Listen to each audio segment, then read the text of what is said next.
kusangana nouraya rimwe zikushumba era ingoma tamwaya autati inde nyaya yandinayo ndaisabhadhari dzakaboinzwawo inde mwana wadakaonawo pachake ikirosi nopedawo nemajaya ngainawo zvikanzi mukunda wamambo chitotisawo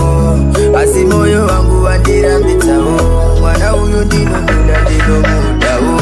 pauri pane minzwa inobara pauri pane gengari nebanga saka ndokutora seiko